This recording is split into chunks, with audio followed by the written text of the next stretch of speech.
You run away from a blessing. I want us to delve back into the Old Testament history for a moment, and I want us to turn to the book of Numbers, chapter 13. We'll be getting here in our Wednesday night Bible study before long, so this might be a little bit of a jump ahead of things, but I want us to consider something that happened. A blessing that God wanted to bless His people with, where they ran the other way. The children of Israel have they've been freed from slavery in Egypt. They crossed the Red Sea. Before they crossed the Red Sea, though, God brought about a number of plagues upon the Egyptians that convinced the Egyptians to let them go. But then suddenly Pharaoh and his army said, "What have we done?" And they get on their Land Rovers. Oh, wait a minute. They also called them chariots in that day. They get on their Land Rovers and they're in hot pursuit. They're out after God's people. God's people are up against the Red Sea. They're if you look at a map of where I believe this was located at, it's kind of a bottleneck situation. There's mountains surrounding them. They've just come out of what we would call a canyon. The Egyptians are behind them in the canyon. God opens the Red Sea. God's people cross this sea. The Egyptians begin to follow. And they didn't have four-wheel drive chariots in that day. And they get bogged down in the mud. And God allows the sea to close over top of them into Pharaoh's army. They travel through the wilderness. They run short on food. God provides them food. They run short on water. God provides them water. So they see all these things. And Moses writes for us as it's happening, and he identifies all of these blessings as the hand of God. These are blessings they would not have experienced if they had chosen to stay in Egypt. That brings us to Numbers chapter 13, verse 1. The Lord spoke to Moses, saying, "Send men to spy out the land of Canaan, which I am giving to the people of Israel." Okay, God is not saying which I'm thinking about giving to the children of Israel. Get that clear in your mind. He says, I am giving it to the children of Israel. From each tribe of their fathers you shall send a man, every one a chief among them. Okay? So God is telling Moses, pick out 12 men. Pick out 12 men. You're to send them into the land of Canaan. They're to look at this land. They're to spy it out. They're to find the benefits. They're to find the weaknesses. They're to find out how we can overcome the land. Now, God knew all of these things. God knew every weak point in the whole land. So why is He wanting people to be sent in? Think about that for a moment. Fast forward down, they're coming back in verse 25. The spies return at the end of 40 days. They return from spying out the land.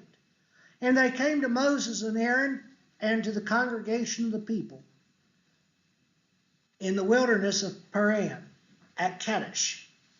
They brought back word to them and all the congregation and showed them the fruit of the land.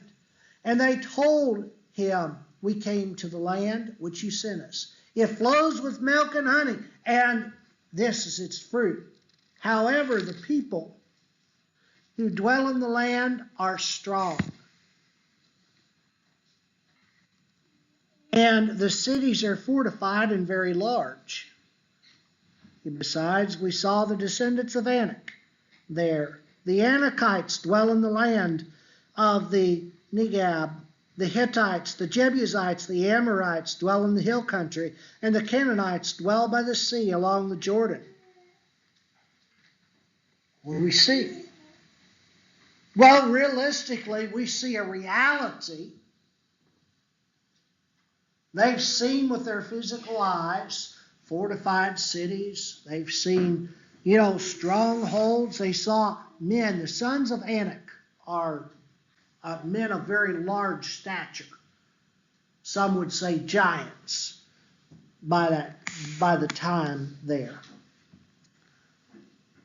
But Caleb quieted the people before Moses and said, "Let us go up at once and occupy it, for we are well able to overcome it." Well, I want you to consider something. In this passage, we find two different groups of people. We find two different exhibitations of faith. I want you to notice this. The first group, which is the largest, and quite frankly, I'm going to call these guys the can'ts, or can'nots.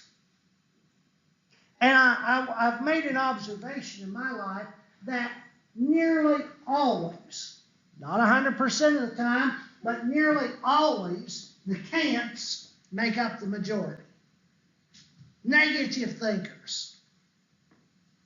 Oh, we can't possibly do this. We can't possibly do that. They're almost always in the majority. In this case, it's 10-2. The second group is the cans. I want to reread verse 30. Caleb is the spokesman of the two. He says, "Let us go up at once and occupy it, for we are well able to overcome it." Oh, it's a different opinion, isn't it? This group of people is nearly always in the minority. Not 100%, but nearly always a minority. Why? Both the cans and the can'ts had the same faith. They both of them believed in Jehovah God. Both groups had the same life experience. They had both fled Egypt, all 12 of them. Fled Egypt, all 12 of them experienced the parting of the Red Sea. All 12 of them experienced Pharaoh's destruction. All 12 of them had seen God bring water out of a rock. All 12 of them had seen manna come from heaven. What's the difference? Why is it 10-2?